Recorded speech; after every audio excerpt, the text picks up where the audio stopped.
आव्हाड साहेबांचं झाल्यानंतर घेऊ. आव्हाड साहेबांचं झाले घेऊ. नाही, अध्यक्ष महोदय, आव्हाड साहेब घ्या, चालू करा.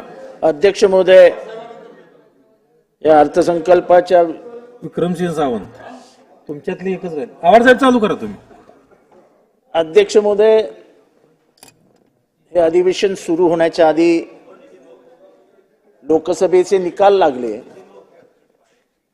आणि आम्ही 45 जागा मिळवू हा मोठी घोषणा करणारे 17 वरती येऊन थांबले. अध्यक्ष महोदय, त्याच्यामुळे अस्वस्थ झालेले सत्ताधारी यांनी सादर केलेला अर्थसंकल्प म्हणजे मरता क्या नाही करता. अध्यक्ष महोदय, अत्यंत भेदरलेल्या अवस्थेत असलेले सत्ताधारी यांनी ज्या योजना घोषित केल्या आहेत त्या खरंच पूर्णत्वास जाणार आहेत का, हा एक यक्ष प्रश्न समोर उभा राहतोय. अध्यक्ष महोदय, लोकसभेच्या निवडणुकांनंतर सगळीकडे जाऊन विरोधक नरेटिव्ह सेट करतात असं म्हटलं जातं. विरोधक नरेटिव्ह सेट नाही करत. शेतीमालाला भाव मिळाला पाहिजे हे नरेटिव्ह नाही, वास्तव आहे. वास्तवाला तुम्ही नरेटिव्ह समज हे करताय. तुम्ही दररोज मुसलमानांना शिव्या घालणार. ते आता यांचे नेते ते दररोज ट्विटरवर टाकतात, हा वोट जिहाद आहे, इथे एवढी मतं मिळाली, तिथे तेवढी मतं मिळाली, आणि तरी तुम्हाला वाटतं मुसलमानांनी तुम्हाला मतं द्यावी. तुम्ही त्याला दररोज टोमणे मारणार, त्याला दररोज चिमटा काढणार आणि प्लस त्याला सांगणार मतं द्या आम्हाला. कशाला द्यायची तुम्हाला मतं? आणि हे तुम्हाला कोणी सांगितलं की मुसलमानांनी मतं न दिल्यामुळे तुम्ही हरले? समोर भरलेले सुधीर मुनगंटीवार साहेब अतिशय चांगले मंत्री 2.5-3 लाख मतांनी हरले. किती मुसलमान आहेत तिथे? दिंडोरीमध्ये भारती पवार केंद्रीय मंत्री, खर तर 3-1 लाख मतांनी हरले असतील. ते पिपाणीने आमच्याकडे लफडं केलं. किती मुसलमान आहेत तिथे? नाशिकमध्ये किती मुसलमान आहेत? सांगलीमध्ये किती मुसलमान आहेत? कोल्हापूरमध्ये किती मुसलमान आहेत? फक्त हरल्याचं नारळ कोणाच्या तरी डोक्यावर फोडायचं म्हणून वोट जिहाद होतोय, वोट जिहाद होतोय, वोट जिहाद होतो. वोट जिहाद होत नाहीये. इथल्या हुशार हिंदूंनी तुमचा अयोध्येत पराभव केला. तुम्ही धर्माच्या नावावर जो स्तोम माजवतात, धर्माच्या नावाने जे अत्याचार आणि अनाचार करतात, ते हिंदूंनाही मान्य नाही. हे महादेशातल्या हिंदूंनी दाखवून दिलं. आणि महाराष्ट्र त्याच्यात एक पुढे पाऊल पुढेच असतो. आणि म्हणून अध्यक्ष महोदय, नरेटिव्ह सेट नाही होत. नरेटिव्ह आपोआप तुमच्या वास्तवातनं बाहेर पडतो. या अर्थसंकल्पामध्ये बहुजन समाजाला काय दिलं तुम्ही? आता परत सांगतील लाडकी बहीण उचल. अध्यक्ष महोदय, 3 वर्ष झाले ST, SC, OBC, मराठा या बहुजन समाजातल्या प्रमुख वर्गाच्या विद्यार्थ्यांना स्कॉलरशिप मिळत नाही. सनातनी धर्माने बहुजनांना जे शिक्षणापासून वंचित ठेवण्याचं काम केलं होतं, हे सरकार तेच करतंय. भिडेवाडा ते मुंबई असा चालत येण्याचा त्यांनी संकल्प केला. माननीय मुख्यमंत्र्यांनी त्यांना भेटीला बोलवलं, सांगितलं हा प्रश्न मिटवून देतो. काल त्यांचा रात्री मला फोन आला, साहेब तुम्ही हा विषय पडत काढा, आम्हाला काही मिळालेलं नाही. का तुम्ही त्यांना देत नाही? का PhD फेलोशिपचे सगळे पैसे बंद केलेत? त्यांनी शिकू नये म्हणून? अध्यक्ष महोदय, एक आपली चांगली योजना आहे की आपण दलित विद्यार्थ्यांना परदेशी शिकायला पाठवतो. खरी ही परंपरा शाहू महाराजांनी सुरू केली. शाहू महाराज आणि गायकवाड महाराज, सयाजीराव गायकवाड यांनी अर्थसहाय्य केलं म्हणून बाबासाहेब आंबेडकरांसारखा एक हिरा जन्माला आला. ह्याच्यातनं प्रेरणा घेऊन ही योजना जन्माला आली. तुम्ही त्याचं पर्सेंटेज 50 वरून 75 वर नेलं. त्यांना जे तुम्ही अर्थसहाय्य करत होते ते अर्थसहाय्य 30 लाखावर आणलं. हार्वर्ड आणि ऑक्सफोर्डची फीच 50 लाख रुपये आहेत. निर्वाह भत्ता बंद केला. आता पोरांनी काय रस्त्यावर झोपायचं? म्हणजे तुम्हाला दलितांना फॉरेनला जाऊच द्यायचं नसेल तर तसं एकदा सांगून टाका ना. अशा कैच्या का मारता? नरेटिव्ह तिथे सुरू होतो कारण काय हे वास्तव आम्ही तुम्हाला सांगतो आहोत आणि त्याच्यातच दिसतं की तुम्ही दलित विरोधी, तुम्ही बहुजन विरोधी आहात. आणि म्हणूनच तुमच्या डोक्यातनं सुकल्पना बाहेर पडते की मनुस्मृतीतले 4 चांगले श्लोक आपण पाठ्यपुस्तकात आणले पाहिजे. तोपर्यंत तुमच्या डोक्यात काय होतं की 400 पार जाऊ, संविधान बदलू आणि मग संविधान बदलल्यानंतर आपण इथे मनुस्मृती आणू. एकदम सोपं गणित होतं. पण या देशातल्या सुज्ञ जनतेने तुमचं सगळं उधळून लावलं. तुम्हाला ना तर ताकद दिली संविधान बदलण्याची, ना तर ताकद दिली ह्याच्या पुढे एखादं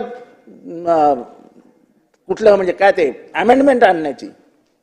अध्यक्ष महोदय, मला अजूनही आठवतं जेव्हा मी सुप्रीम कोर्टामध्ये आमच्या पक्षाची लढाई लढत होतो तेव्हा सर्वोच्च न्यायालयाचे एक न्यायाधीश म्हणालेले की तुमचं जे काही चालू आहे चिन्ह काढून घेणं, हे काढून घेणं, तेच काढून घेणं, हे म्हणाले थोडंफार ठीक वाटेल. हे सर्वोच्च न्यायालयाचं ऑन रेकॉर्ड म्हटलेलं गोष्ट सांगतोय मी. सर्वोच्च न्यायालयाचे न्यायाधीश म्हणाले don't take Indian voters for granted. काय म्हणाले? Don't take Indian voters for granted. Have you seen what has happened across the border? तेव्हा इम्रान खानची निशाणी काढण्यात आली होती. त्यांनी सांगितलं की they just snatched his bat and see what has happened. 105 अपक्ष उमेदवार वेगवेगळ्या निशाण्या घेऊन इम्रान खानच्या नावावर निवडून आल्याचा त्यांनी इशारा दिला. अध्यक्ष महोदय, प्रत्येक ठिकाणी राजकारण करायचं असेल, असं कसं अध्यक्ष महोदय मी आता बोलायला उभं राहिलोय, मला 5-1 मिनिटं वेळ लागणार. अध्यक्ष महोदय, जसे सकाळ माझं तर म्हणणं सकाळी 5 वाजेपर्यंत चालू ठेवा. अध्यक्ष महोदय, मुस्लिम रिझर्वेशन बद्दल एक शब्द नाही. मुसलमानांना 1 रुपया देण्याची कुठे धमक नाही. लाडली बहीण आहे ना, आणि तरी म्हणायचं मुसलमान आम्हाला मत देत नाहीत.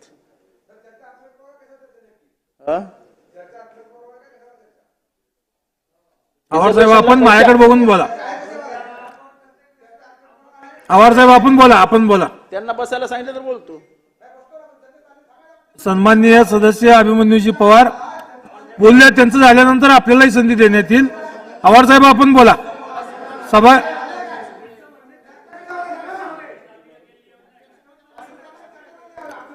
आवाज साहेब बोला आपण.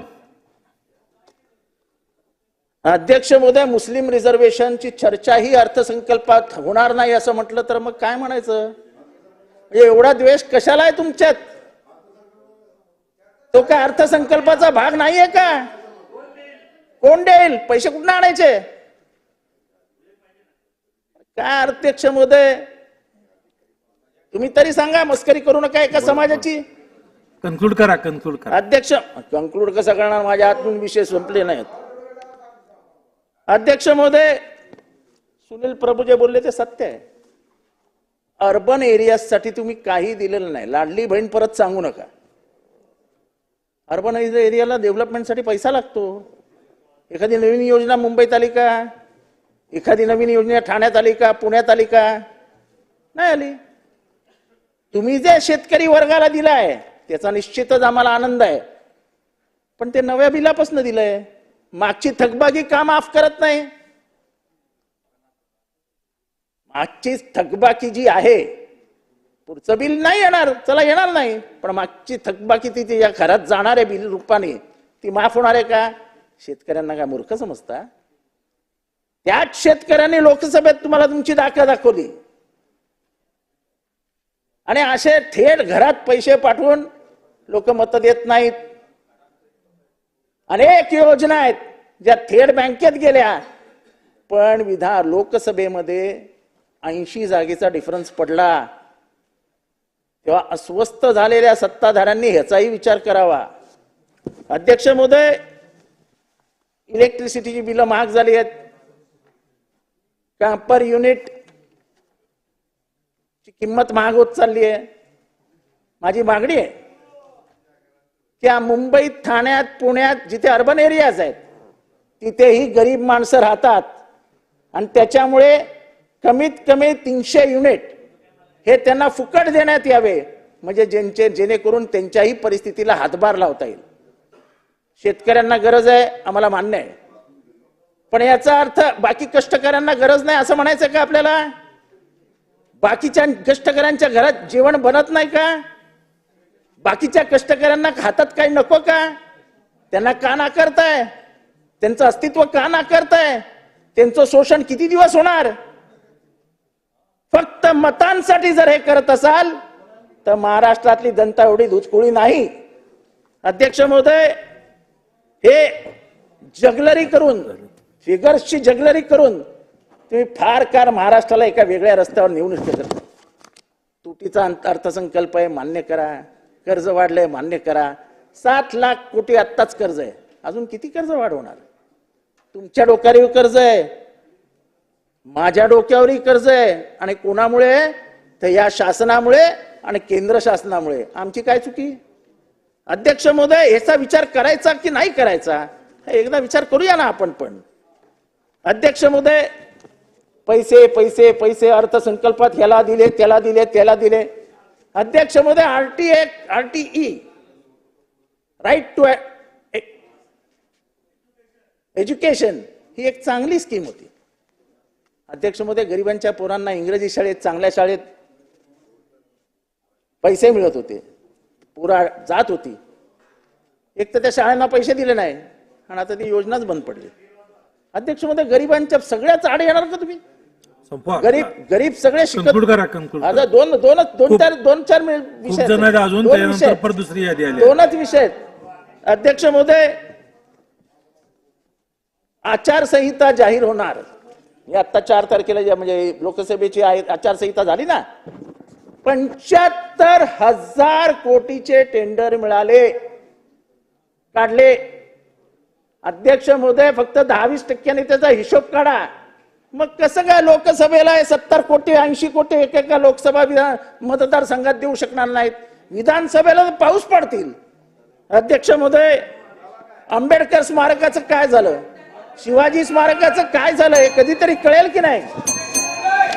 अध्यक्ष महोदय, शेवटचा मुद्दा, संपवा. अध्यक्ष महोदय, शेवटचा मुद्दा.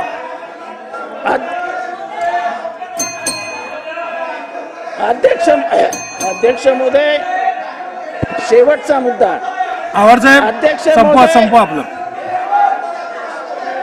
महोदय, शेवटचा मुद्दा आहे.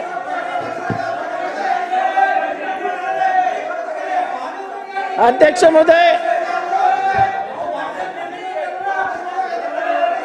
महोदय, शेवटचा मुद्दा आहे, 2 मिनिटाचा.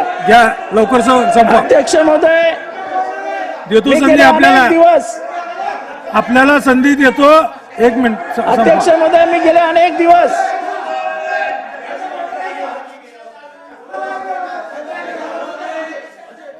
काय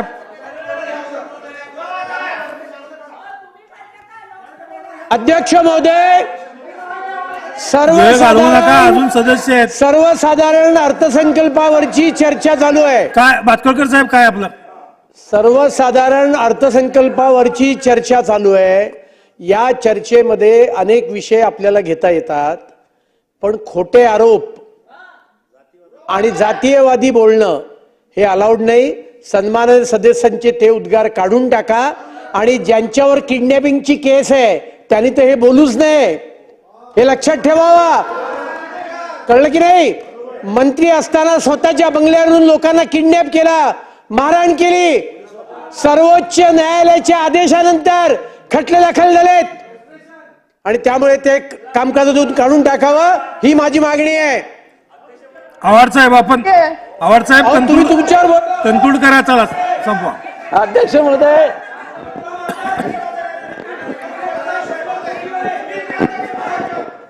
अध्यक्ष महोदय, माझा संपवा. शेवटचा हा, point शेवट आहे. संपवा. अध्यक्ष महोदय,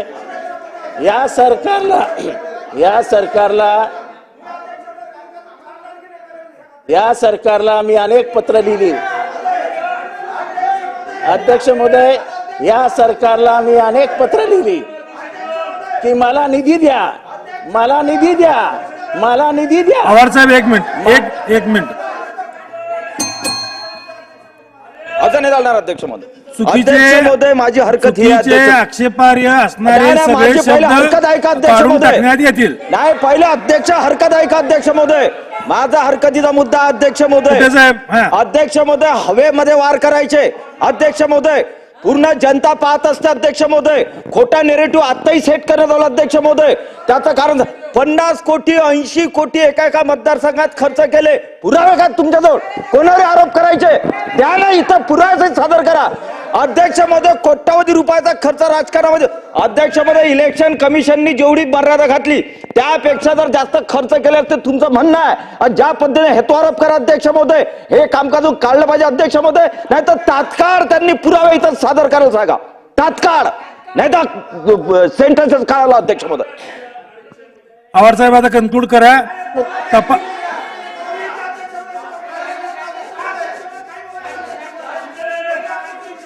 करा कन्क्लूड. अध्यक्ष महोदय,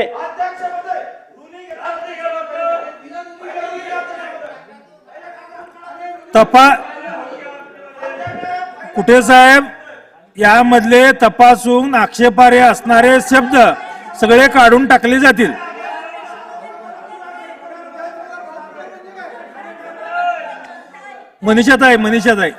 मनीषाताई हा काय? अध्यक्ष महोदय,